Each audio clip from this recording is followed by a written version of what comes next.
Hi అండి, నమస్తే. Welcome back to our channel. ఈరోజు మన వీడియోలో గోధుమ పిండి ఆలుతో ప్రిపేర్ చేసుకుని ఒక మంచి స్నాక్ ఐటెంని చూపించబోతున్నానండి. టేస్ట్ చాలా అంటే చాలా బాగున్నాయండి.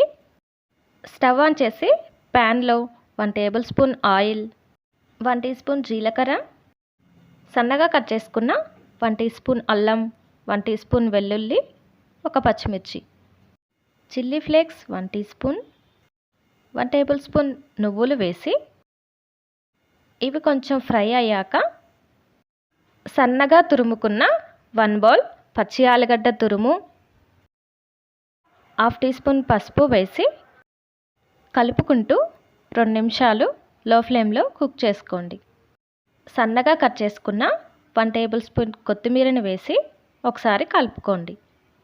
ఇందులోని 1/2 కప్పు వాటర్, రుచికి సరిపడినంత ఉప్పు వేసి మరొకసారి మిక్స్ చేసుకొని మూత పెట్టి 2 నిమిషాలు మీడియం ఫ్లేమ్లో కుక్ చేసుకోండి.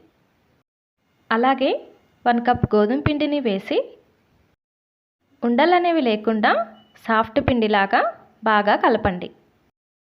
ఇలా కలుపుకున్న పిండిని చల్లారేంత వరకు పక్కనుంచండి. ఇప్పుడు ఒక ప్లేట్ మీద కొంచెం ఆయిల్ని వేసి ప్లేట్ మొత్తం ఆయిల్ని అప్లై చేసుకొని మనం కలుపుకున్న పిండిని చపాతీ కర్రతో చపాతీలాగా చేసుకోండి. మరీ పల్చగా కాకుండా కొంచెం మందంగానే చేసుకోవాలండి. ఇప్పుడు చాక్ తోటి 4 సైడ్ ఎడ్జెస్ని కట్ చేసుకుందాం. ఇలా కట్ చేసుకున్నాక ఇప్పుడు మనం ట్రయాంగిల్ షేప్స్ అనేవి కట్ చేసుకుందాం. ఇలా డిఫరెంట్ షేప్స్తో ప్రిపేర్ చేసి ఇచ్చామంటే పిల్లలు ఇష్టంగా తింటారండి. నువ్వులు, చిల్లీ ఫ్లేక్స్ వేసుకున్నాం కదండి, వాటి ఫ్లేవర్ కూడా చాలా బాగున్నాయండి. తప్పకుండా ఒకసారి రెసిపీని ట్రై చేయండి. స్టవ్ పై ప్యాన్లో షాలో ఫ్రైకి సరిపడేంత ఆయిల్ని తీసుకొని ఆయిల్ అనేది హీట్ అయ్యాక మనం ప్రిపేర్ చేసుకున్న సమోసా షేప్స్ని ఒక్కొక్కటిగా ఇలా వేసుకుంటూ ఫ్రై చేసుకోండి.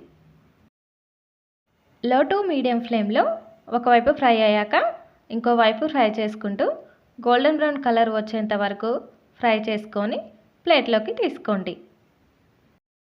అంతేనండి, సింపుల్ అండ్ టేస్టీ అయిన పొటాటో స్నాక్స్ రెడీ. బయట క్రిస్పీగా, లోపల సాఫ్ట్గా, డిఫరెంట్ టైప్ ఆఫ్ టేస్ట్తో చాలా బాగున్నాయండి. మీకు మా వీడియోస్ నచ్చినట్లయితే మా ఛానల్ని సబ్స్క్రైబ్ చేయండి, లైక్ చేయండి, షేర్ చేయండి, కామెంట్ కూడా చేయండి. Thanks for watching.